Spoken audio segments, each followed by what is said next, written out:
Welcome to the With You Rugby podcast, designed to give you an in-depth look at the United States Rugby Foundation, including our grant programs and recipients, fundraisers, events, and much more. Now let's get started. Hello, and welcome to another With You podcast from the U.S. Rugby Foundation. I'm John Hinken, President and CEO of the U.S. Rugby Foundation, and as we do every summer, we prepare for our Hall of Fame by getting to know all of the inductees and all of the honorees a little bit better. Today we have a very special guest, Dr. Bob Davis, and he is being presented with a Lifetime Achievement Award, and he has a lifetime of great rugby in him. There's very few in the country more deserving than Bob Davis, and as you get to know him better over the next 30 to 45 minutes, I hope you will appreciate what he has given to our sport that we love. We will be having our Hall of Fame ceremony in late July, and it's quite a week. So on Thursday, July 17th, USA Rugby will be celebrating their 50th anniversary. On the Friday, July 18th, that's the big day. That's when the Hall of Fame ceremony is. That's when we honor Bob Davis. And then the following day, the Saturday, July 19th, a doubleheader. USA men taking on England, USA women taking on Fiji, all happening in Washington, D.C. The main hotel is the Mayflower Hotel. That's where we'll have the ceremony. That's where all the action is. That's where all the eyes of American rugby will be. So, Dr. Davis, you picked a great year to be inducted, because everybody's going to be watching, not only around the U.S., but around the world. So yet another good decision on your part. Welcome, Dr. Bob Davis, to the With You podcast. Well, thank you. You got it. Hey, do you want Dr. Bob? Do you want BD? Do you want Bob D? What's the go-to Bob, here? Bob is fine. Bob or Doc, one of the two, either one. There it is. And I just want all of our fans to know that Doc is actually still practicing as a doctor here. It's amazing that he had his entire rugby career and coaching career while maintaining a practice. It's fantastic, the dedication that you had, and the Lifetime Achievement Award that you've won is well and been truly earned. So we go all the way back. Well, we don't want to go back to 1949, but where did you grow up? And did you play multiple sports growing up? No, I grew up in Baltimore. All right. And I played soccer in high school. There you go. At college at University of Maryland, I didn't play anything other than intramural sports. Yeah. And I didn't pick up rugby till I was a second-year medical student at University of Maryland. Wow. That's later than most. Usually it's the freshman year of the undergrad, yeah? Yeah. So, Bob, you're a second-year medical student. You've gone through all the rigmarole of undergrad. You've gotten into medical school. That's not easy. But you decide to take up rugby. Was this more of a stress release, or you were looking for something else to do? Well, when I was a teenager, I remember seeing rugby, just about a 10-minute segment on ABC Wide World of Sports. There you go. And my goodness, it was just intriguing to me. And that stayed in the back of my mind for many years, way in the back of my mind. And then I was at a New Year's Eve party, and I ran into a friend and his wife, and she said, "Hey, my husband's playing rugby. You really ought to come out." And that's all it took. I was always intrigued. I had never seen a game except on that Wide World of Sports, and so I came to practice. It was right after New Year's, so they started training in January, and I trained January and February, and I saw my first game in March of that year. So I watched the A side and the B side play, and I ended up playing on the C side. Well, you must have always been a quick learner. There you go. 2 games and you knew what to do. Do you remember? I mean, I remember Wide World of Sports. I loved that watch. I remember watching it all throughout the 70s. It was when I first remember watching it. Do you remember what teams were playing, or was it just snippets of another game? No, it was like I remember it was England and somebody else. Okay. And so it was upper level. It was upper level rugby. Oh yeah, So the absolutely. idea That's of fantastic. the scrums and the endurance and the tackling and the continuous action. Yeah, It's why we all love it. It's it why is we all love it. for sure. So you play your first seaside game. Where did they throw you in at the wing like most? At the club I started with, unless you were a giant of a person, everybody started out as the wing and worked their way in until they found their spot. I must have been a very small person because I started out the wing and I stayed there. No, So where did you end up? You went from the wing inwards. Where did you end up? I ended up being a flanker the rest of the time. After about a Okay. year, yeah, because I was a soccer player Yeah. and I never really knew how to tackle. And it took a while. And fortunately, we had guys in that team who had played Division One football. A couple guys who had pro NFL tryouts. Yeah, we had really good athletes, and so Great athletes. plenty of guys that were willing to teach me. And I truly never learned. Okay, my answer was, if I figured if I was fast enough, I could run through them and hold on. And There you go. and that's There you how go. it was. And your fitness in soccer probably helped out a whole lot, though. Yeah. Yeah. I mean, you knew how to run. You knew how to run, yes. Yeah, lots of sprints. So interesting that you were a flanker and you were saying you don't know how to tackle. I don't know. I think you probably learned pretty quick at flanker how to tackle. Yeah, yeah. There you go. So how many years did you play? Did you go throughout medical school and residency? I played all through medical school, through 4 more years of surgery residency and through 2 years of plastic surgery residency. And was that all in North Carolina and Maryland area? Which clubs? The first 7 years were in Baltimore, and the last 2 were at University of North Carolina. Which clubs in Maryland? Chesapeake. There you go. There you go. So reconstructive plastic surgery, you were a hit after most games, I imagine.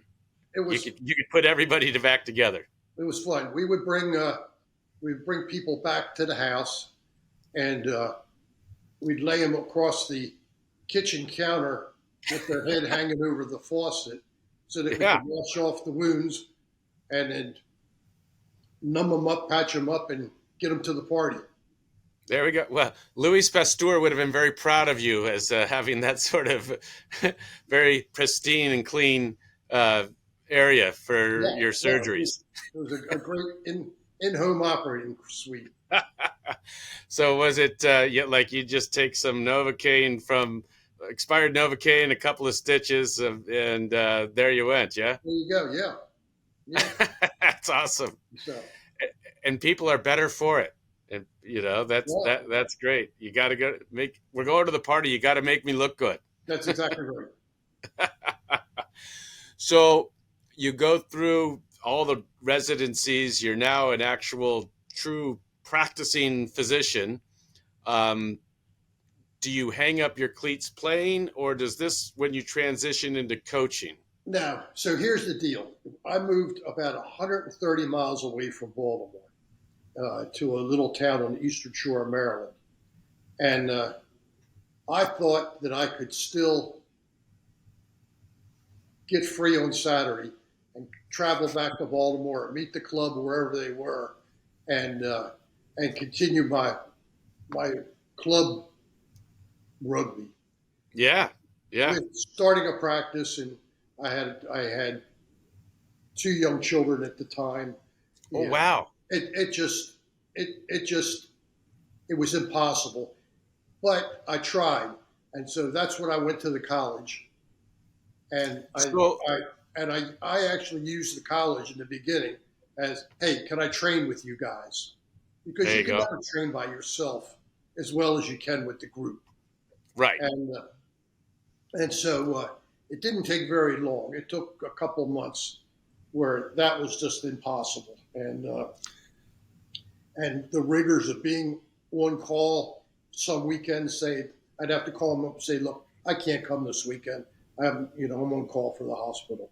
And Yeah. so, sooner or later, I had to stop my attempt to play for Chesapeake. So And let's that's about back it. the same time that the kids finally said to me, hey, you're here. We need a coach. Will you coach us? Yeah, and because they were just essentially teaching themselves, and And uh, and that's where it started. and so that's at Salisbury. That's how that all started. Yeah. Yes.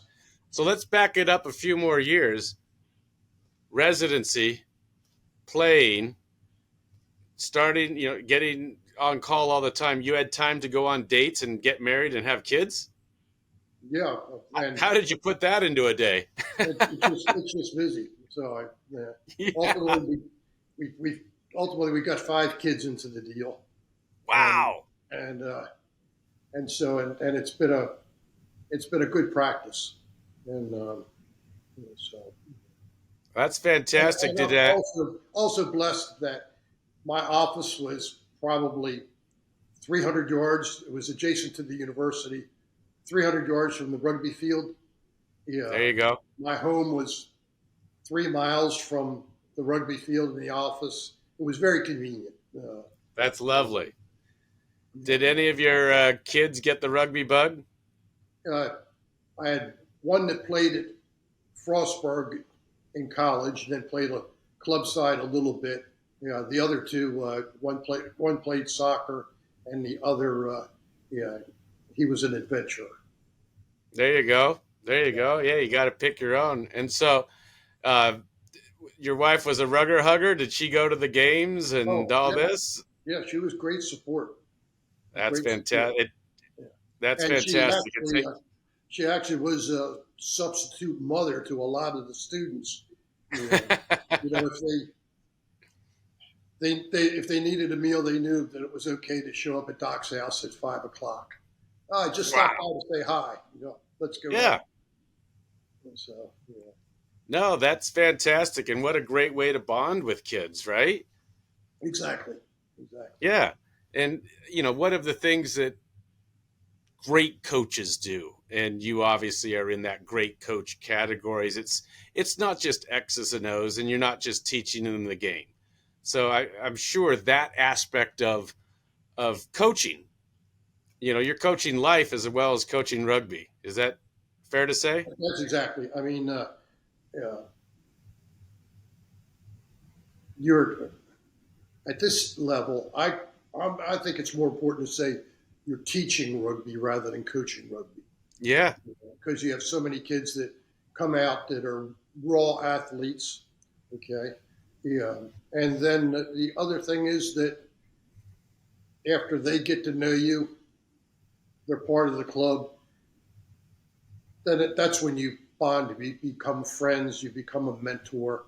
The things happen that make you close to one another. The time spent in a car traveling.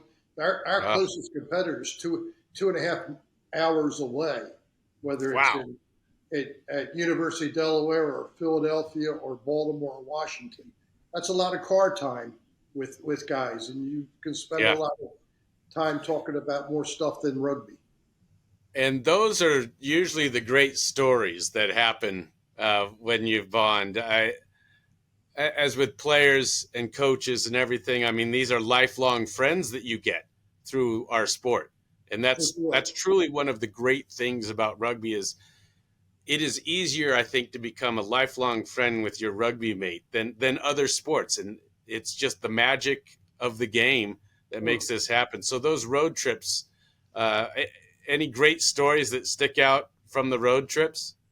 Well, the funniest thing with this group is that there's a lot of nicknames associated with rugby. I don't care who you play, but our guys, our guys, a bunch of them, a handful of them, got nicknames because if they went someplace and they'd stop, say at a gas stop or someplace like that, they would tend to leave one guy,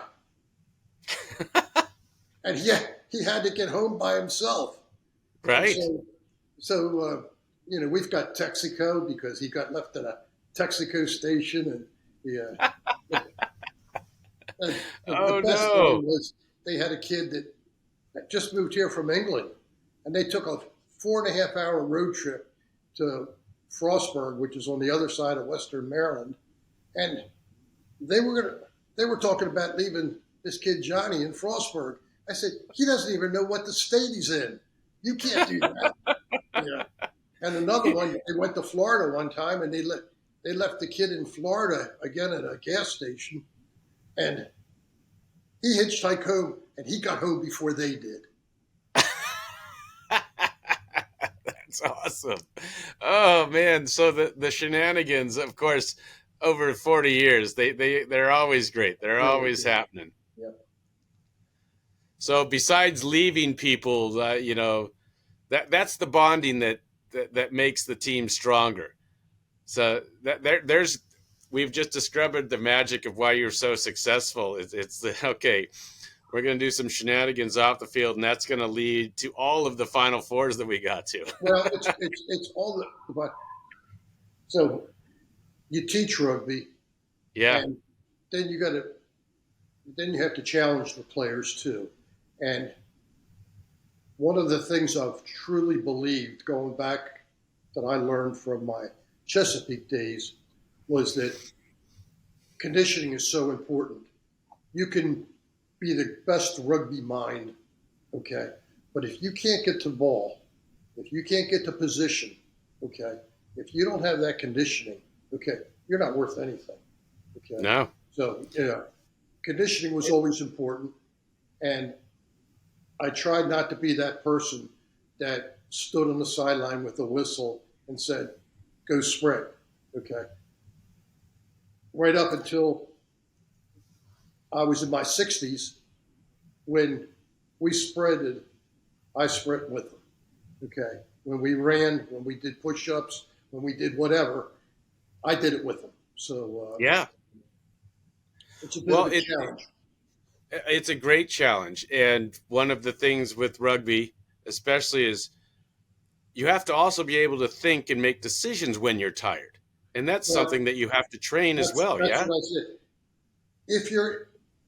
If you're conditioned, if you're not sucking wind, okay, you have those two things checked off.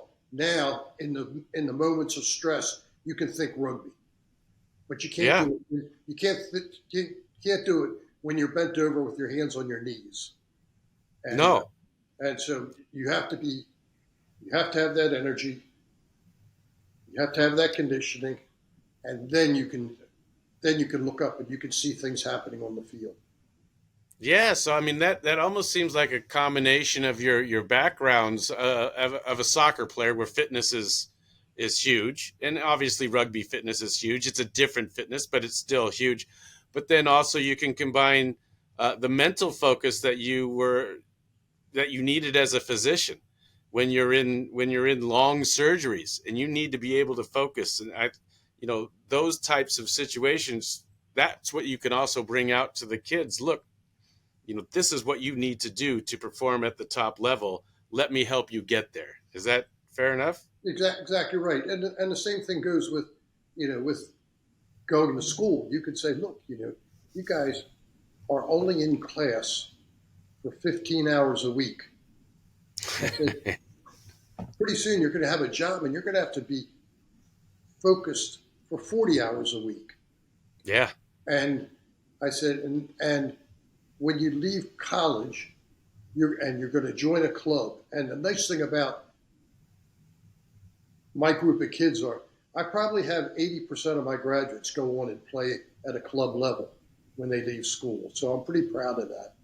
I stress that you're here to learn rugby, we're here to teach you rugby, but the real joy of competition is joining a club and being part of a club for the yeah, greater part of your life. yeah, absolutely. So, 100% agree. I was fortunate enough, and it's not a slight on anything, but I stayed with one club my entire life, yes, and it's just because I just never moved. yeah. And Well, you but I loved it. I explained to them, you're going to have guys. You're going to go to a bunch of weddings. You're going to go to a bunch of christenings of babies. I said, Hmm. you're going to be with your friends when they get divorced or get sick, and then you're going to reach a date where you're going to be going to funerals of your friends. Yeah. That's the whole circle of life transition with a rugby club. And Yeah. but they will be friends where they can pick up a phone and or you can call them and they're going to be there. Yeah, Absolutely. people that And that rings you've been true. friends with for 40, 50, 60 years. Yeah, that rings true today as it did 40 years ago with me. I'm sure there's students that you remember from 40 years ago as well, just like it was yesterday. Just exactly, exactly. I also imagine, and this is something that I find in rugby, um, be, graduation rates as well, probably close to 100% under your tutelage. I've only had 3 players over 43 years that have not graduated. We're going to get those 3 players. We'll get those 3 players. We'll bring them back. And that's fantastic. And again, it points to you as a person, um, and what the values and core values of rugby are. You start it, you finish it. That's the whole game here. This isn't, you can't go halfway in this game, and you can't go halfway in school. You can't go halfway in your career. And I'm sure those lessons were taught in every drill that you ran for 40 years. Exactly. So we get to Salisbury, and how established was the club before you got there? Because when you get there, there's a run, and I've got to get this right. So I'm going to the notes here. You went to the Final Four 15 out of 22 years from 95 to 2017. How were they before you got there, and what led to that unbelievable consistency? Well, one thing uh, we had a bunch of raw athletes. I mean, there was no youth rugby before college, so everybody was coming to college, and and again, you think of the early '80s. Yeah, it was you played multiple sides, an A side and a B side normally. Yeah, Oh yeah. it was back when there were no substitutions.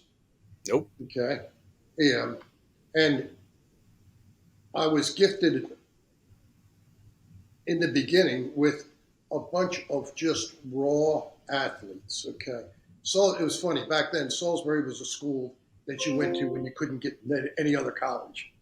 So I I had a truly bunch of raw athletes, a bunch of characters.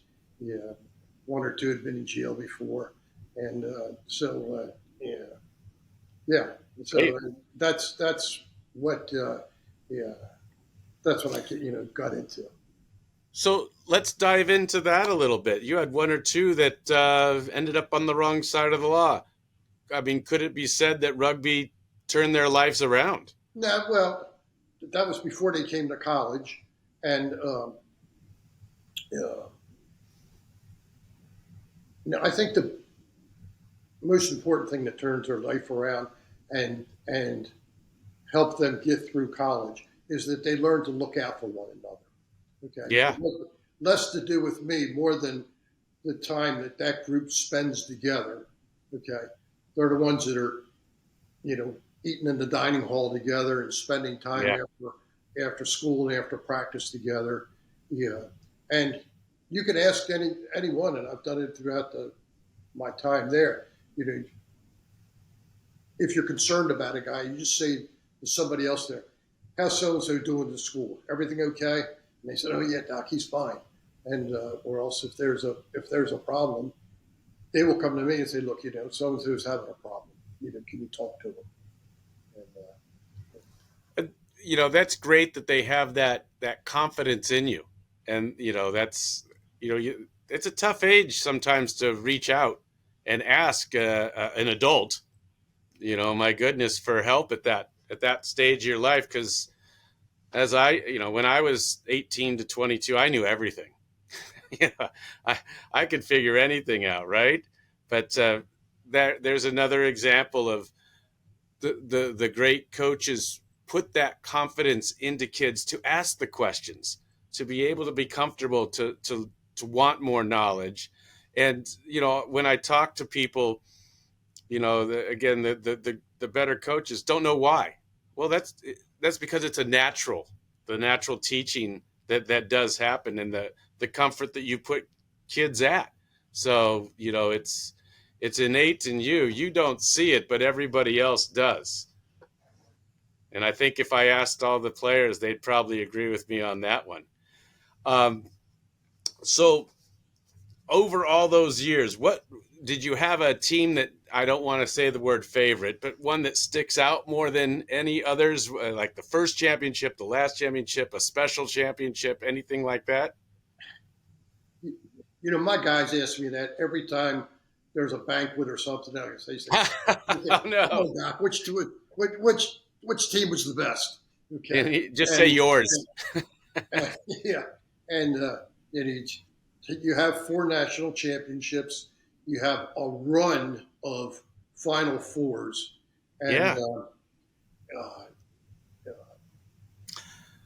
and no, I can't. Each one of them were different.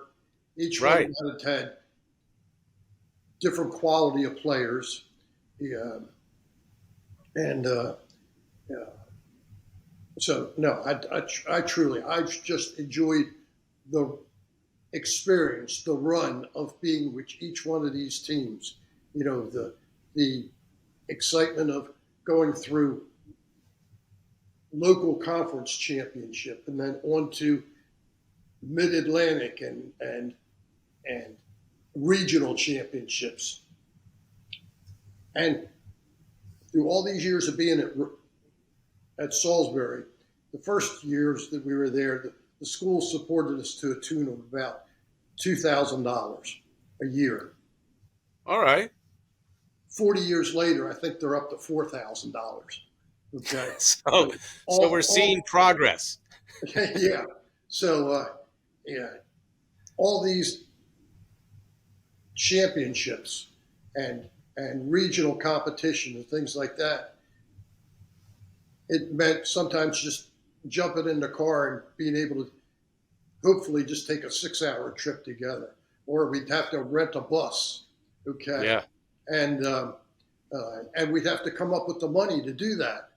And then the 1 year, the 04 year, when we had to make it out to Stanford to play out there in the finals, we had, I said, look, you've got to do whatever it takes. Everybody's responsible for this amount of money. Okay. Yeah. And if you needed it, we found it for you. Okay. Yeah. They came up with the money for the airfare, to get us out there. Back then, we didn't have the alumni support that we have now. As my alumni is getting older and can afford to help us out more, we now have a fundraiser, and that really helps things out a lot.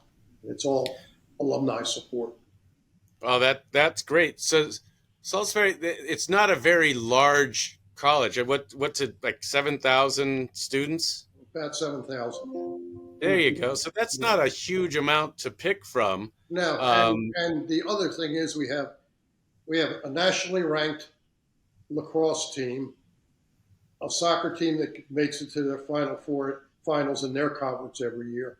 And the worst part about it is that Salisbury has a no-cut football team. So this school will dress 120 players on any given Saturday. Wow. And, that's one of our arguments when we try to recruit a football player to come with us. Said, look, I can guarantee you, if you come play for us, you will get your pants dirty on Saturday. Right. And, whereas, when you watch them march over to the football stadium and then come home, only about 50 of those guys have got their knees dirty, have grass stains on them. Everybody And else gets to hold their helmet and watch. yeah, and I think that's also a great lure of rugby is that everybody touches the ball, everybody passes, everybody tackles, everybody scores. Everybody can do everything. Whereas in a football game or something, there's really the skill players, if you Sure. will. And They're the the other only ones thing, that are going to touch it. what I Did tell that them help you bring? at the very beginning is the thing I admire most about you as the new player is that you had the curiosity to come out and try. Yeah, To have the curiosity is the most important thing, and not everybody's going to stay, but I congratulate them all right at the very beginning and said, "Thanks for, you know, thanks for giving this a try, and please stay with it." I tell them it takes a full year to feel comfortable with the rules, to feel comfortable where you are supposed to be on the field at any one time and finding your position. So I beg them. I said, please stick with us for 1 year. And after that, if you don't like it, that's fine. there you go. So if you had them for a full year, if they didn't bow out earlier, once you had them for the year, They stay. are they hooked? They're hooked. They're hooked. There you go. But you got to beg them for that whole year. Every time they do, you got to look out for the new guys. Yeah, yeah, exactly. But yeah. I mean, a year would do it. A year of training, a year of blood, sweat, tears, a year of road trips, a year of hanging with the team. That should hook them. Yeah, for sure. So you're not just a legend in rugby at the university. They named the intramural sports complex after you. Am I getting that correct? Yes, they did. So how has all that come about? I mean, every sport has your fingerprints on it, though. It, last year they came to the family and they said this is what we wanted. 2 years ago, they said this is what we wanted to do, and again they got alumni support and raised the money and got the field dedicated. So when you say they, is this coming from the university? Uh, the university, alumni, and my wife and family. There you go. So in a school that is successful in many, many, many sports, it's the rugby guy they go to. I love that. It's an honor. It is. It is. It's fantastic. And you're also in the Hall of Fame there, yeah? Yes. So this isn't your first rodeo. You're going to be recognized. How many, we'll count the U.S. Rugby Foundation, our Hall of Fame as one. Salisbury's two. How many Hall of Fames have recognized you? That's it. That's it. Ah, well, there you go. Well,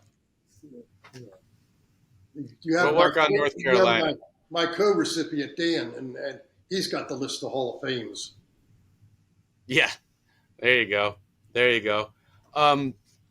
You've had players go on under your tutelage. Who have been some of the more successful players from your university? Well, as I said, a lot have moved on, and they've played at a lot of the Baltimore and Washington clubs, mainly. And then I was fortunate enough that when Major League Rugby started and the Old Glory team in Washington started, that I had 4 players on that initial roster. Oh, there you go. Yeah, That's an impressive amount. yeah. I thought that was great. No, fantastic. And I mean, it's a great end goal and pathway for the kids these days. Yeah, and a couple have had Eagle tryouts along the way after success with their clubs, and so again, I just look at my goal is to get them to the club level, let them enjoy playing at an upper level, and then they can take it from there, and let their rugby energies carry them on. They are. Have you ever had a chance to coach women in your career? Uh, I had to have my ankle replaced last year.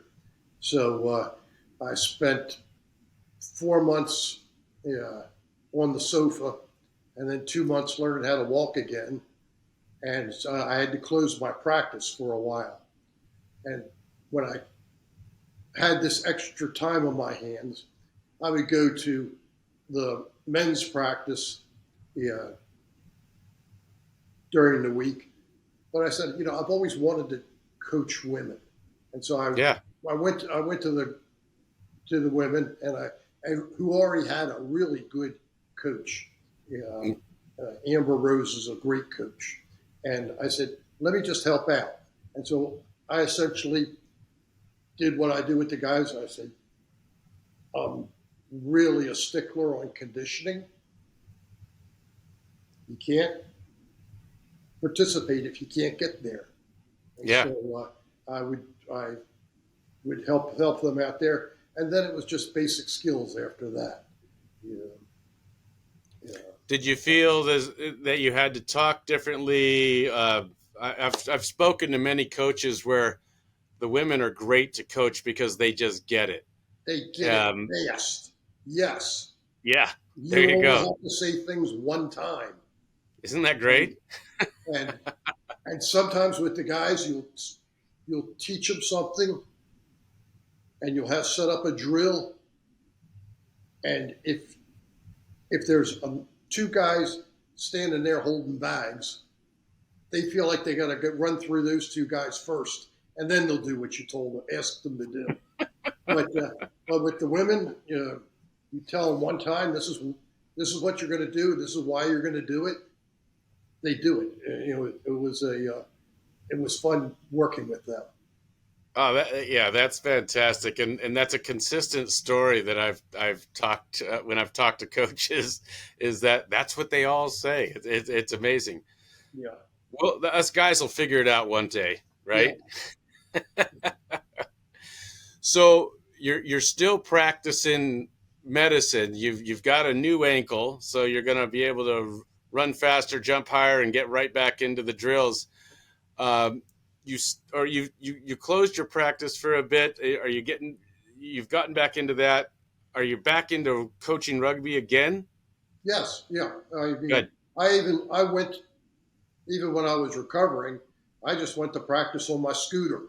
Yeah. Since I couldn't walk, I had a knee scooter that I'd be able to go to practice with.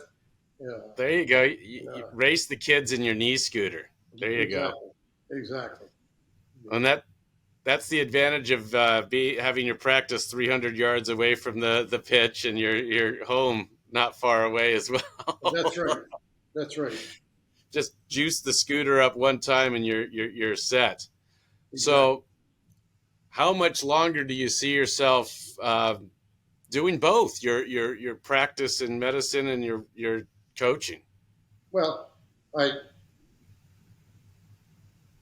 when I came back to practice, I came back part-time, and so I do surgery 1.5 days a week, and I see patients for another half a day a week. But rugby, as long as they'll have me, I'm going to go to practice and go to games. Yeah. There you go. And so there's 3 other coaches that are there helping now, and so we can distribute the instructions around. But if it's practice time, I'm going to be there. Were those coaches that are currently there, were they ever your players? 2 of them were my players, and there we go. There was a man that because of his job just happened to move to Salisbury, and I'll volunteer his services.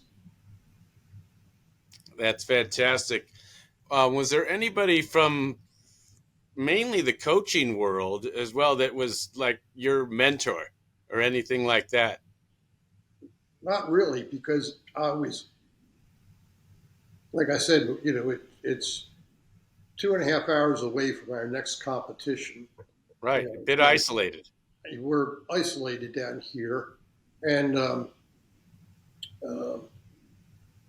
And between what you read and you read of the, you read stuff from the really good coaches, Mike Krzyzewski, Bobby Knight, the guys Right. who've written books about coaching.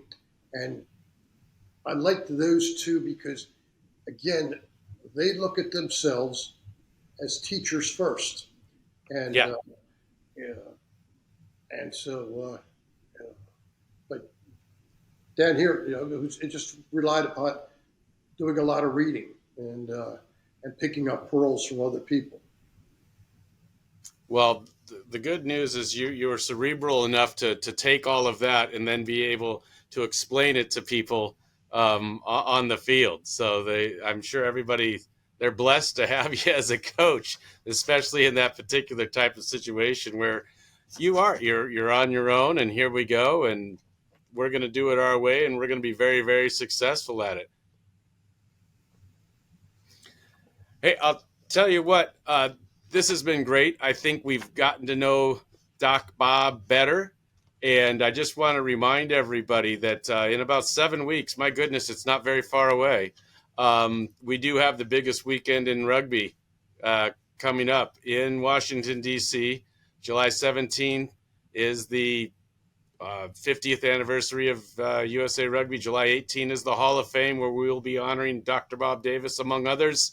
And then July 19, the doubleheader with England playing the men and Fiji playing the women, all in Washington, D.C. It's the biggest weekend in American rugby. I hope we see you all there. And Bob, I will be seeing you there, and I'm looking forward to seeing you in person. Thanks for the meeting this afternoon. Good talking to you. And again, thanks for everything. Thank you. Our pleasure, sir.